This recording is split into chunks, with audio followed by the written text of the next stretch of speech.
과요불급이라는 말이 있습니다. 너무 지나치면 독이 된다 그런 말인데요. 일상생활에서 균형을 맞추고 평정심을 유지하는 게 중독으로부터 우리 몸을 건강하게 만드는 게 아닐까 그런 생각이 듭니다. 그래서 이번에는요 시청자 사연들을 모아보았습니다. 선생님, 직장생활의 스트레스를 그냥 술로 풀고 있는 40대 남성의 사연인데요. 이렇게 말씀드리면 술을 많이 마시거나 고주망태가 될 정도로 마신다, 이건 아닙니다. 어떠냐면요, 매일 퇴근 후에 맥주 한두 캔 정도로 그냥 그날의 스트레스를 풀곤 한다고 하네요.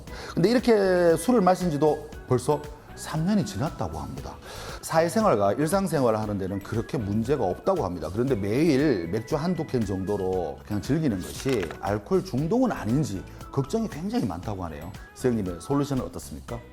걱정하셔야 됩니다. 그래요? 한두 캔 정도입니다. 한두 캔이 말이 한두 캔이지 점점 두세 캔이 되고 세네 캔이 되고 자꾸 늘어날 수 있는데요. 제가 말씀을 들었을 때는 현재로서는 우리가 흔히 사회적 음주자라 해가지고 그냥 사회생활 일환으로서 스트레스를 풀기 위해서 먹는 큰 문제가 좀 없어 보이는데, 나도 모르게 조금씩 늘어나거나 약간씩의 어떤 지장이 생긴다면 이거는 문제성 음주, 위험한 음주자로 바뀔 수가 있거든요. 근데 지금 이렇게 캔수가 늘어난다든가 양이 늘어나지는 않거든요. 충분히 늘어나는 거를 저는 너무 많이 봐왔고 예상이 되는군요. 네네. 그래서 저는 약간의 어떤 좀 경각심을 갖고 미리 주의를 하시기 바라고, 더구나 약간 우리 부모님 중에 가족력이 있으면 더 내가 주의를 기울여야 되지 않을까 그런 생각이 듭니다. 이분은 어떤 치료가 필요할까요, 그러면? 이분은 예방이겠죠. 그런 스트레스를 좀 쉽게 관리할 수 있는, 안전하게 관리할 수 있는 그런 방법을 우리가 함께 찾아보는 게 치료가 아닐까 싶습니다. 그렇다면 다른 어떤 스트레스를 풀 수 있는 거리를 찾는다든가 이거 괜찮겠네요? 네, 당연하죠.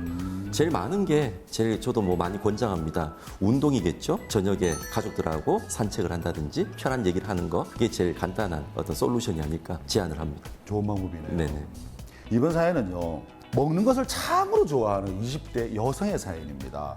평소 먹는 것을 너무 좋아해가지고요, 맛있는 음식을 먹는 생각만 해도 기분이 굉장히 좋다고 합니다. 그런데 최근 들어서 먹는 양이 조절이 잘 안 된대요. 배가 불러도 끊임없이 다른 음식을 찾게 되는 증상을 나타나기도 하는데, 그럴 때마다 조금 스스로 포만감이나 혹은 정신적으로 불편함도 많이 느끼고 있다고 하네요. 주변에서는 이런 이야기 들었답니다. 너 음식 중독이야, 이런 이야기까지 들었다고 하는데, 음식 중독 이런 말이 있는지, 이분은 또 어떻게 또 좀 해결해야 되는지 선생님의 조언을 듣고 싶습니다. 음식 중독이라는 단어가 확실히 있습니다. 우리가 이제 중독을 설명하면서 물질 중독이 있고 행위 중독이 있는데, 먹는 행위에 대한 중독이기 때문에 음식 중독은 행위 중독의 하나다. 그래서 음식 중독이란 말이 분명히 있고요. 내가 소화도 잘 못 시키고 먹으면 안 된다는 걸 알면서도 먹게 되고, 또 자꾸 음식을 갈망하게 되고, 또 먹고 나서 후회를 하게 되는 기타 등등의 행동들이 충분히 중독의 한 모습 같다. 그래서 사연을 들어보면 음식 중독의 가능성이 충분히 있어 보입니다. 근데 이분 치료가 지금 필요하지 않습니까? 지금 20대지만 나중엔 당뇨도. 가능합니다. 그래서 요즘은 음식 중독은 그 자체만보다는 비만, 당뇨, 대사증후군 다 엮여가지고, 그래서 다른 중독과는 좀 다르게 내과적으로도 우리가 신경을 좀 써야 되기 때문에 좀 미리 주의를 하셔야 될 그런 케이스 같습니다. 약물 치료 해야 될까요? 심각한 경우에는 시도를 해볼 만하고요. 근데 좀 더 사연을 알아봐야 될 것 같네요. 네. 그렇군요.